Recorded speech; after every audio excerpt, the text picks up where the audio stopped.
అది మీరు లవ్ ని రిలేషన్షిప్ గా తీసుకెళ్తారా లేదా అనేది choice first point. Second thing మహాప్రభు, మీరు Arthur Schopenhauer world is an idea in my mind అని అనుకున్నప్పుడు మీ ఐడియా వల్ల మీకు మంచి జరిగితే తప్పే ఉంది? See, the point here is once that person comes into your life, మీరు మైండ్లో ఉన్నప్పుడు మీరు తనని కంట్రోల్ చేస్తున్నారు. తను ఎలా నడవాలి, ఎలా నవ్వాలి, అన్ని మీ మైండ్లో మీరు బెస్ట్ పార్ట్స్ ఎడిట్ చేసి పెట్టుకుంటున్నారు మీ మైండ్లో. బట్ రియల్ లైఫ్లో తను మీ ప్రపంచంలోకి వచ్చి you can't edit it because she is the real person. Yeah, so అక్కడ స్టార్ట్ అవుతుంది ప్రాబ్లం మొదలయ్యి. అప్పుడు you start realising what you imagine is in your head, it was never a real thing. అసలు రియల్గా ఒక మనిషిని చూసి రియల్ వాళ్ళ తత్వాన్ని చూసి ప్రేమించడం సాధ్యమే కాదంటారా? ప్రతిసారి మీరు ఒక ఇమాజినేషన్ ప్రేమిస్తారా? ఆ ఇమాజినేషన్ ఉన్నప్పుడే హై ఉంటుంది అన్న, లేకపోతే you can be friend also. మీరు ఫ్రెండ్తో మీరు ప్రేమలో పడరు కదా. అందుకని మ్యాన్ ఉమెన్ లవ్ అనే దానికి మనం మామూలుగా లవ్ ఏ కాంటెక్స్ట్లో వాడుతున్నాం దానికి డిఫరెన్స్ చెప్తాను. చచ్చిపోయేంత ప్రేమలో ఉండడానికి ప్రేమించడానికి చాలా సో మీరు ప్రేమించిన ప్రతి అమ్మాయి మీ ఇమాజినేషన్ కంటే దూరంగా ఎక్కడో ఒక భ్రమలాగా క్రియేట్ చేసి రియాలిటీ వచ్చేసరికి షాటర్ అయిపోయిన పరిస్థితి చూసారా? అంటే చాలాసార్లు ప్రతిసారి అలాగైందా? ప్రతిసారి జరిగింది. యా, దానికి కారణం ఏంటంటే ఆ రిలేషన్షిప్ ఎప్పుడైతే బాగా ఫెమిలియారిటీ అనేది ఎంత ఎక్కువ వచ్చిందంటే మీకు అంత ట్రూత్ అనేది తెలుస్తుంది తర్వాత. అది ఒకటి. రెండోది, రిలేషన్షిప్ తోటి జోడించుకున్న కమిట్మెంట్లు ఉంటాయి. అది పెళ్ళి అవ్వచ్చు, లేకపోతే రెస్పాన్సిబిలిటీ అవ్వచ్చు, లేకపోతే వేరే వాళ్ళ రియాక్షన్స్ అవ్వచ్చు, లేకపోతే వీడి కోసం అమ్మాయి ఏం వదిలేసిందని తను ఫీల్ అయ్యి వీడు అదే ఫీల్ అయిపోయి ఈ kind of give and take, sense of betrayal, ఈ ఎమోషన్స్ అన్నీ అటాచ్ అవుతాయి. ఆ అటాచ్మెంట్ అనేది ఎంత ఫెమిలియారిటీ వస్తే అంత తొందరగా అవుతాయి. That is when the reverse effect starts. So ఆ లెక్కన మీరు చెప్తున్న sexual love is nothing but friendship actually. See, sexual love is you are creating that high in your mind to enjoy sex. So beyond sex it won't last. That is what sexual love is. But whatever it is, if you and XYZ have made an agreement that your relationship is limited to that, which means there's perfect understanding. She won't expect you to send her flowers. Correct. You won't expect that she'll make coffee for you and all that, kada? Kabatti aa understanding vachesi if you are having a relationship with her of that nature, correct, highest form of friendship kada adi. Not necessary, because friendship anedi, first of all I don't believe in friendship, adi very vishayam. Endukante then you have to define enti friendship anedi. See, naku I am having a conversation or I am having a drink with someone, I am watching a film with someone, I am having sex with someone, because all these are pleasurable activities given by nature. So danni enhance cheskontaniki you are using love. That is what I call sexual love. It's very hard for me to fathom, but anyway. It is not easy. I'm just let me try to explain. Ippudu I like having wine, suppose. But then I like having wine with whom I can talk to, who I can share some things, what is going on in my life. A company anedi akkada vastadi. Same thing will go to whichever pleasurable activity if I want to spend time with somebody. Depending on what. Adi cinema na, nenu work chese valla nato kalisi, లేకపోతే నేను ఎవరితో కూర్చుని drink చేస్తున్నానా, లేకపోతే ఇంకేదైనా చేస్తున్నానా, or it's about sex, because all these are outside elements given by nature that is not related to us. ఆ sharing కోసం who will you to do like to do the best with అని ఆ person మీకు ఇస్తున్నారు కాబట్టి you will start caring for. మీరు football ఆడడం, having sex, having wine, cinema తీయడం అన్ని ఒక్కటి కట్టేస్తే they're all the same, because they're all something you're doing it because they're giving you pleasure. అందులో ద టాప్ ఆఫ్ ది లిస్ట్లో sex ఉండొచ్చు, అది వేరే విషయం.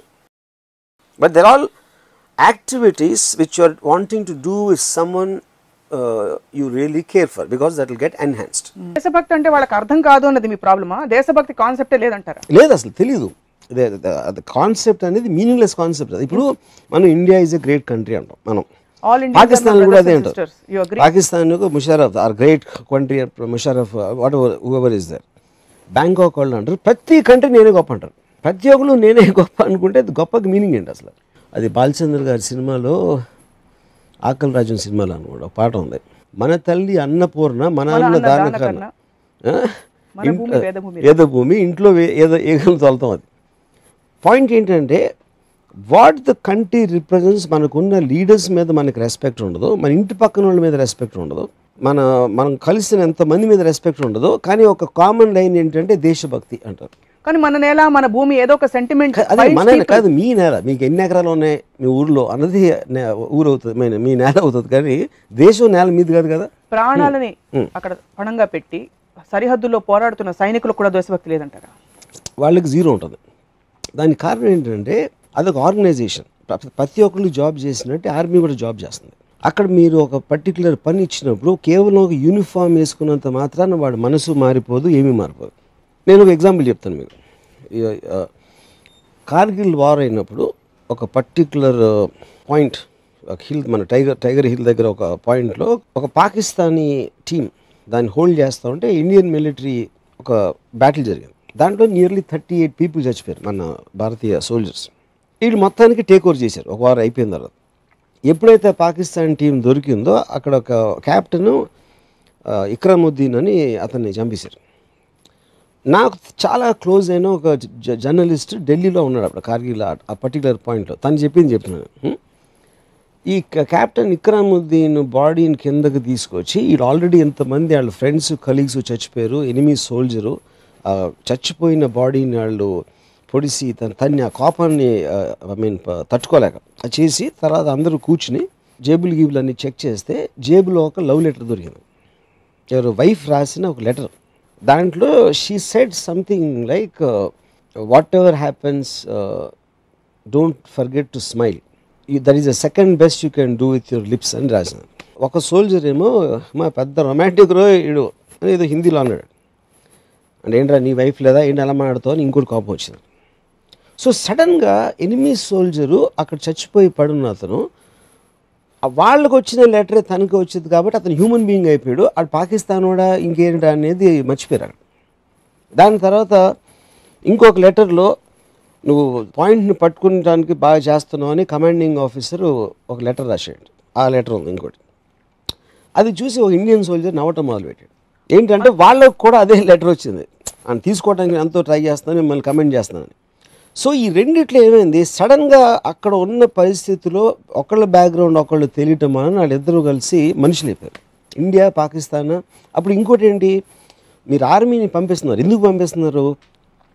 ఢిల్లీలో ఉన్న కొంతమంది డిసైడ్ చేస్తారు ఏదో ఒకటి వెళ్ళి అని కొట్టాడు. వీళ్ళు క్వశ్చన్ చేయరు, ఎందుకని క్వశ్చన్ చేయాల్సిన ఆథరైజేషన్ వాళ్ళకి ఉండదు. దేశభక్తి అనేది ఏంటి, అది వెళ్ళిన వాడిని చంపేయని ఆర్డర్ ఇచ్చినప్పుడు చంపేయటానికి నేను నా దేశం మీదకి వస్తాడా అని అలాంటి ఎమోషన్ తోటి వెళ్ళరంటున్నా. అది నేను చెప్పేది.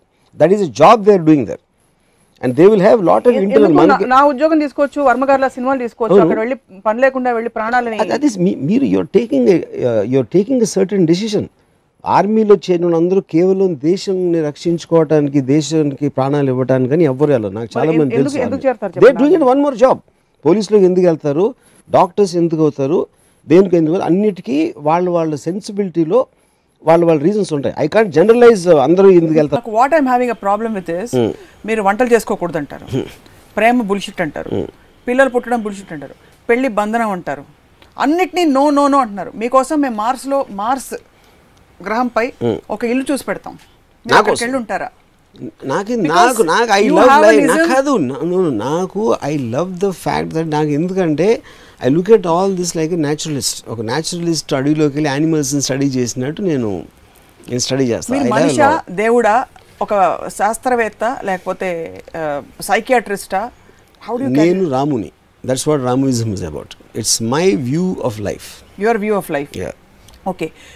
So bringing up kids is a stressful exercise for most people, but they are conditioned. And the main bro, stressful life and any secondary points. Now main problem with kids is they destroy women, and because I love women and I consider them as the number one enemies for female species. Okay, fundamentally adi category A objection. Category B objections evanna unnaya? Destroy father also? Yeah, because for the children's sake he'll have to do a lot of things. ఇందాక నేను చెప్పినట్టు నా కొడుకు, నా పిల్లలు ఇలా అవ్వాలి, నా అనే దాంట్లో, బికాజ్ లేకపోతే తను ఏదో కొన్ని రోజులు ఉండి చచ్చిపోతాడు. ఎనీవే, ఎప్పుడైతే నా వంశం కంటిన్యూ అవ్వాలి, నా పిల్లలు అయిపోవాలన్నప్పుడు ఆ గ్రీడ్ అనేది చాలా ఎక్కువైపోతుంది. And that because detrimental to ill effect to society. అంటే నేను ఇండివిజువల్ ఫ్రీడమ్ని ఎక్కువ ప్రేమిస్తాను సోషల్ ఫ్రీడమ్ కన్నా, but I'm talking about from the perspective itself. What they don't realise is what they want as a సమాజం actually has a negative effect because of children. But people are continuing to have more and more kids. ఇప్పుడు societal దీనివల్లే obligation కోసం కనీసం పిల్లల్ని మన వంశాంకురం అలా వెళ్ళాలంటే ఒకళ్ళని కన్నా ఊరుకుంటారు, ఇద్దరు ముగ్గురు నలుగురు ఎందుకంటారు? వేరే పని లేదు వాళ్ళకి. సో పని లేక కంటున్నారు మోస్ట్లీ, పని లేక. ఇంకా they don't have any clear path of wisdom. They know better about their lifes అంటారు. అప్పుడు నాకు నలుగురు పిల్లలు, పెద్దోడు ఇక్కడ చేస్తున్నాడు, రెండోడు అమెరికాలో ఉన్నాడు, మూడోడు ఎక్కడెక్కడికి వెళ్తున్నాడు, అయ్యే అంటాం అంతే. ఇంకేం అసలు. పెద్దబ్బాయి పెళ్లి చేసాం, చిన్నోడికి ఎదుగుతున్నాం, చిన్నోడికి మంచి సంబంధం వచ్చింది, ఆడికి 300 కోట్లు ఆస్తుంది అంటున్నారు, ఒక్కతే కూతురు, మళ్ళీ అదొక కాన్స్పిరసీ. కొడుకు లేదు కాబట్టి మొత్తం డబ్బు ఎక్కడే వచ్చేస్తుంది అని అదొక వెనకాల ఒక ప్లాన్. ఇదంతా పెద్ద మాఫియా యాక్టివిటీలు చెప్తున్నారు పిల్లలు కండం అనేది మీరు. It is it is close to what mafia. I don't know is the right word, but yes, that is a general sense. Pre-designed conspiracy of society, nature or God or society or evil annattu. And imagine just నిన్నే నేను ఒక ఇదంతా ఒక్కతే కూతురు, దాంతో మొత్తం కొడుకులు లేరు, వాళ్ళకి పిల్లలు లేరు కాబట్టి వీళ్ళకి సంతోషం, ఎందుకంటే ఒక్కతే కూతురు ఉంది కాబట్టి ఈ డబ్బులు వచ్చేస్తాయి. వీళ్ళకి నలుగురు పిల్లలు, వీళ్ళకి ఓకే, ఎందుకంటే ఈ నలుగురు పిల్లలు 4 రెట్లు ఎక్కువ డబ్బులు చేసుకోవచ్చు. So they also become investment thing for some people. తల్లిదండ్రులు తప్పని ఎవరిది నేను అంటలా, తప్పని వర్డ్ నేను ఎప్పుడు వాడిన అసలు. The point is the effect of that, why it has come and what harmful effects it have both from social perspective and their own perspective. మరి హైయెస్ట్ కామన్ ఫ్యాక్టర్ ఏదో ఒకటైనా తీయాలి కదా. One is lack of fear of law, రెండోది mind set మార్చడం అనేది it's gradual process. రాత్రికి రాత్రి ఎవరో అందరూ మారిపోరు. సో దెర్ షుడ్ బి ఒక ఇమీడియట్ రిలీఫ్, ఇంటరిమ్ రిలీఫ్ కైనా ఒక పద్ధతి ఏమైనా అవలంబించాల్సిన అవసరం ఉంది కదా. ఉదాహరణకి ఒక 2-3 శిక్షలు వరుసగా గబగబా వేస్తే అమ్మ బాబోయ్ వీళ్ళతో పెట్టుకోవద్దు, చట్టం మన వెంటాడుతుంది. ఎందుకంటే ఇందాక చెప్పాను ఫస్ట్ మన ఈ డిస్కషన్ స్టార్టింగ్ లో, ఇట్ వోంట్ చేంజ్. ఎవరెవరి దగ్గర చేస్తారో వాళ్ళు అసలు ఎనరు. I don't think they will listen also, which is what the case of the Bombay rape case. Nirbhaya incident జరిగి అంత పెద్ద గొడవ జరిగిన తర్వాత there is absolutely no dip in the rape graph. అదే మీకు ప్రూఫ్ అయిపోయింది కదా. ఎవరైనా భయపడిపోతారు అనుకుంటాం కదా. అంత పెద్ద గొడవ జరిగి, డెమాన్స్ట్రేషన్ జరిగి, రేప్ లాస్ అమెండ్ చేసేసి అన్నీ చేసిన తర్వాత ఎవరికైనా ఆలోచన రావడానికి భయపడతారని మనం అనుకుంటాం కదా. అసలు ఏ మాత్రం లేదు డిప్ గ్రాఫ్లో, విచ్ మీన్స్ ఇవన్నీ మనలో మనం మాట్లాడుకోవటానికి కానీ where it has to reach it will never reach. I have two lead questions, Varma garu, before we conclude today's topic, although it's a never ending topic. ఒకటి, మరి శిక్ష ప్రోటోకాల్ లేదు ఇన్వెస్టిగేషన్ ప్రోటోకాల్ మీ దృష్టిలో ఐడియలీ ఎలా ఉంటే బాగుంటుంది? ఒక rape case ఇలాంటి ఒక ఘోరం జరిగింది, దాని తర్వాత పట్టుబడ్డారు వీళ్ళు కొంతమంది ఒక 1 week 10 days లోపల. వాళ్ళ ఈ protocol of investigation and coming to common consensus, how should it be in your view? See, 2 points. ఒకటి, delay in serving justice, I don't think it's a point. ఎందుకంటే as long as he is removed from society, he is not posing a danger. ఇక ముందు వీడితో danger లేదు అని లోపల అని పెట్టిన తర్వాత ఎవడైతే బయట తిరుగుతున్నాడో మళ్ళీ చేస్తాడో ఇన్వెస్టిగేషన్ ప్రాసెస్ స్పీడప్ అనేది చాలా అవసరం. వాడిని బయటికి తీసిన తర్వాత నా ఉద్దేశంలో there should be psychiatric evaluation. ఎవరెవరినైతే పట్టుకున్నారో అది నేషన్ వైడ్ చూడాలి. నువ్వు ఎందుకు అసలు చేసి అంటే నువ్వు పట్టుబడినానే, లేకపోతే నీ మైండ్ సెట్ అండి, ఏం అనుకున్నావు, ఎప్పుడు అనుకున్నావు, ఇలాంటిది ముందు అనుకున్నావు అని వాళ్ళ మనసులో ఉన్న ప్రతి ఆలోచన ఒక పబ్లిక్ ఒక ఇంటర్వ్యూ లాగా పెట్టి ఒక సైకాట్రిస్ట్ తోటి అది మొత్తం కంట్రీ అందరూ చూడాలి. That I think is the most ideal solution. ఎందుకంటే అలాంటిది ప్రతి ఒక్కరికి రీచ్ అవుతుంది. ఒక డాక్యుమెంటరీనే భరించలేక బ్యాన్ చేస్తారు. అది ఇండియన్ గవర్నమెంట్ థింగ్. అది ఎవరు చేశారు నాకు తెలియదు. ద పాయింట్ ఈజ్ అది, కానీ దానికి పర్ఫెక్ట్ రెజొనెన్స్ వస్తుంది. ఎందుకంటే ఆడు రేప్ చేసాడు తెలుసా, ఆడిని చంపే నరికే, ఆడు ఏంటో తెలియదు, ఆడు ఏం ఆలోచించో తెలియదు, ఆడి బ్యాక్గ్రౌండ్ ఏంటో తెలియదు, అవన్నీ తెలుసుకోకుండా ఊరిని చంపేసినంత మాత్రం భయపడి అందరూ ఆపేస్తున్నారా, ఎవ్వరు ఆపట్ల, ఇంకా జరుగుతూనే ఉన్నాయి. అప్పుడు అలాంటి ఓటు ఎలా ఆలోచిస్తాడు అనేది తెలియటం అనేది మోస్ట్ ఇంపార్టెంట్ థింగ్. డాక్యుమెంట్లో కూడా జస్ట్ మనకన్నా బెటర్గా చేశారు, కానీ దానికన్నా చాలా ఎక్స్టెన్సివ్గా ఉండాలి. అవును, చాలా ఎక్స్టెన్సివ్గా ఉండాలి అది ఆ డిబేట్. డైరెక్ట్గా ఏంటి, ఏం ఆలోచన నీకు అసలు అమ్మాయిల మీద నీకు ఎప్పుడు ఫస్ట్ ఎలాంటి అభిప్రాయం వచ్చింది, నీ టీనేజ్లో నువ్వేంటి ఫస్ట్ టైం అమ్మాయి గురించి ఏం ఆలోచించావు, వాడి మైండ్ అనలైజ్ చేయటం అనేది most important thing. That I think is what is missing. Why are we so scared as a nation to face the facts? I'm starting with the government, the central government that has banned this. I can't confirm the reasons, but my speculation ఒకటి Indian bad లైట్లో చూపెడుతుందా, లేకపోతే ఏదో మనం ఏదో పెద్ద great country అయిపోయాం అంత ఇన్ని ఉన్నప్పుడు ఇలాంటి మైండ్ సెట్ ఉంది అసలు ఇంకా ఇండియాలో అనేది వరల్డ్కి తెలిసిపోతుందనే, లేకపోతే యూఆర్ గివింగ్ ఎ ప్లాట్ఫామ్. అంటే ఇప్పుడు ఒక మనిషికి వాడి మైండ్ సెట్ చేయడానికి ఒక ప్లాట్ఫామ్ ఇస్తుందని ఒక ఆర్గ్యుమెంట్ ఉంది. But that is the most important thing. వాడు ఈ మొత్తం ఇన్సిడెంట్లో నాకు ముఖేష్ సింగ్, అక్షయ్ ఠాకూర్ వాళ్ళ మైండ్ సెట్లు తెలియటం ఇస్ ద మోస్ట్ ఇంపార్టెంట్. మిగతా వాళ్ళు ఎవరు మాట్లాడినా it doesn't make a difference. So I don't think they think that much. So we are ignoring the very vital, most important question. Yeah. Most important question is most important thing necessary is to have a one-to-one interview with all these people with some concerned people who can ask the right questions. అంటే interrogation కాదు నేను అనేది, ఏంటి అసలు ఇలా ఎందుకు ఆలోచిస్తున్నాం అనేది వాడి టోటల్ అంటే autobiography of his mind, of rapist mind who did such a heinous act. I think that's most important. So as we conclude, నాకు రెండు మూడు డౌట్లు దెయ్యాల గురించి, సిన్స్ మీకు బాగా ఫ్రెండ్స్ బాగా తెలుసు కాబట్టి, దెయ్యాలకు ఎప్పుడు కాళ్ళు ఎందుకు వెనక్కి తిరిగి ఉంటాయి మీకు ఏమైనా తెలుసా? See, first of all, there's one of the stories of ghosts. అంటే ఇప్పుడు ఎవరు చూసిన వాళ్ళు ఉండరు, ఇంపాసిబుల్. అంటే చెప్తారు, నా చిన్నప్పటి నుంచి వింటున్నాను కాళ్ళు వెనకాల తిరుగుతాయి, లేకపోతే ఓ స్త్రీ రేపురా అనేది ఎవరో ఒక అమ్మాయి రోడ్డు మీద నడుస్తూ ఉంటుంది, ఇలాంటివన్నీ. Because there are folklore stories. ఎవరికి ఎక్కువ ఇమాజినేషన్ ఉంటే వాళ్ళు ఇలాంటి కథలు పుట్టిస్తూ ఉంటారు. దెయ్యాలకి ఇలా ఉంటాయి, అలా ఉంటాయి, వీళ్ళు పెద్దగా ఉంటాయి, లేకపోతే తెల్ల చీర, గజ్జలు చప్పుడు, నల్ల పిల్లి, ఇవన్నీ elements of the so called folk stories. Do you know anybody who has actually seen a ghost? Lot of people claim. అంటే నేను అనేది నేను చూసానని చెప్తారు. చూసాను ఎలాగా అంటే వాళ్ళ డిస్క్రిప్షన్ ఈజ్ వెరీ వేగ్. అంటే మనకి కళ్ళు కూడా చూడొచ్చు, not necessary have to see in real. No, అప్పుడు మీకు తెలిసిన అతను చూసారా, ఒకవేళ తెలియని అతను చూస్తే మొహం ఎలా ఉంది, లేకపోతే మీకు తెలిసిన వాళ్ళే దెయ్యమే వచ్చారా, ఇలా రకరకాల. But I think lot of people, I mean దెయ్యాలని నమ్మేవాళ్ళు వేరులో ఉంటారు, మేబీ లక్షల్లో. ఆల్ ఆఫ్ దెమ్ వాళ్ళకు పర్సనల్ ఎక్స్పీరియన్స్ ఉండొచ్చు, లేకపోతే విని ఉండొచ్చు. The very fact that horror films as a genre is so popular across the world, which means there is that scope is reflecting, for that. the belief system. Yeah. So మీకు మాత్రం ఎప్పుడు రాము రాము అని గొంతు వినిపించలే. నాకు దెయ్యం కనిపించింది, మీకు చెప్తాను ఒక టైంలో ఎప్పుడైనా. I have seen a ghost, actual ghost. But okay, summing up what we have talk today, attachment అంటే భౌతిక ప్రపంచంలో నోన్ ఫ్యాక్టర్స్ పోతాయి అనే ఫియర్ని ట్యాకిల్ చేయడానికి అటాచ్మెంట్ ఉండకపోవడం బెస్ట్ అన్నారు. అన్నోన్ ఫ్యాక్టర్ని ఒకవేళ కాంకర్ చేయాలంటే ఆ టైంలో మన తెలివి తక్కువ సైడ్ని మన తెలివైన సైడ్ డామినేట్ చేసి లాజికల్గా ఆలోచించి. అంటే పాయింట్ ఏంటంటే మీరు భయపడుతున్నప్పుడు ఎందుకు భయపడుతుందని ఆలోచించడం మొదలెడితే భయం యాక్చువల్ పోతుంది. అప్పుడు గుండె డబడబా కొట్టుకుంటూ చెమటలు కారిపోతూ దట్ ఈస్ ద పాయింట్. జుట్టు పీక్కుంటూ ఉంటే అదే నా ఎబిలిటీ ఉండాలా, అది అందరికీ ఉంటుందా అంటే అట్లీస్ట్ అర్థం చేసుకున్నప్పుడు ఎక్కడ యూ కెన్ ట్రై దట్. కానీ టెక్నిక్స్ ఏమైనా వర్కౌట్ అవుతాయా? డాబా మీదకి మిడ్ నైట్ 12ంటికి వెళ్ళి ఒక్కళ్ళే వెళ్ళి రావడం, గ్రేవ్ యార్డ్ లో ఒక నైట్ అంతా స్పెండ్ చేసి రావడం, ఇలాంటి టెక్నిక్స్ ఏమైనా వర్క్ అవుతాయి to conquer that kind of fear? Sure. ఎందుకంటే point is you are instead of sitting there, ఇప్పుడు మీరు వెళ్ళి ఎగ్జాంపుల్ ఇచ్చాను, తలుపు తెరవనంత వరకు మీకు భయం ఉంటుంది, నడిచేంత వరకు భయం ఉంటుంది. అప్పుడు వెళ్ళి మీరు తలుపు చేశారు అనుకోండి, you're confronting it, you're confronting the fear instead of letting it being in your imagination. And that's the best way to be అంటారు. Yeah, to confront your, and that is where you have take risk. And of course ultimate ism, Ramuism, మనని మనం సీరియస్గా తీసుకోపోతే ఇతర రకాల భయాలు కూడా పోతాయి. మన కిరీటం పడిపోతుందా, లేకపోతే మనని 10 మంది ఎక్స్పెక్ట్ చేసేది మనం ఫుల్ఫిల్ చేయలేకపోతామేమో, ఇలాంటి ఫియర్స్ అండర్ కరెంట్, ఇంకా కిల్లర్ ఫియర్స్ అవి.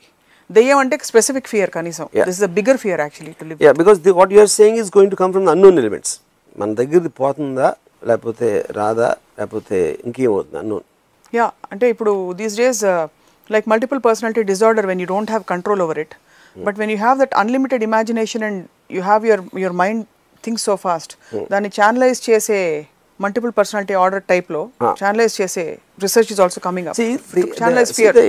This is the point I'll tell you. ఇప్పుడు multiple personality అనేది it is called dissociative disorder in today's terms. The multiple personality as a term has been removed from the medical dictionary, you know. ఈ dissociative disorder ఏమవుతుందంటే ఇప్పుడు స్వప్న ఒకలా ఆలోచిస్తుంది, ఒకలా feel అవుతుంది. So the combination of that makes Swapna. Same thing will happen with me as Ramu.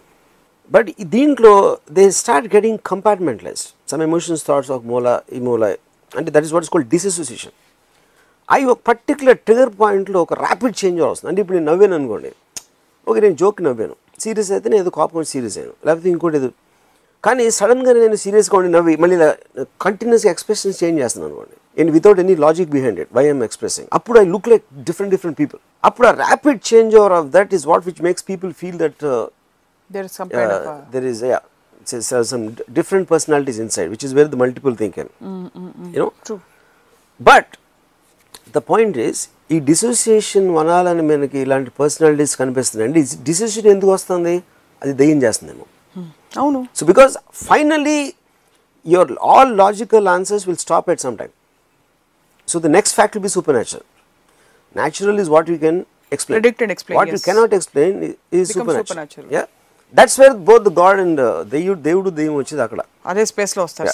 Same space, same spot, sharing cubicles on both sides. Please subscribe to iDream. For more videos, please subscribe to iDream. నేను మీ Jabardasth Naveen. For more videos, please subscribe to iDream.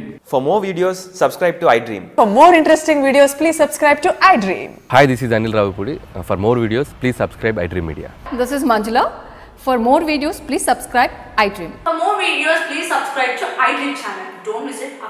అక్కడ ఒక గంట symbol ఉంటుంది, దాన్ని లాగి పట్టుకొని కొట్టండి, మర్చిపోదు. ఓకేనా? Subscribe to iDream.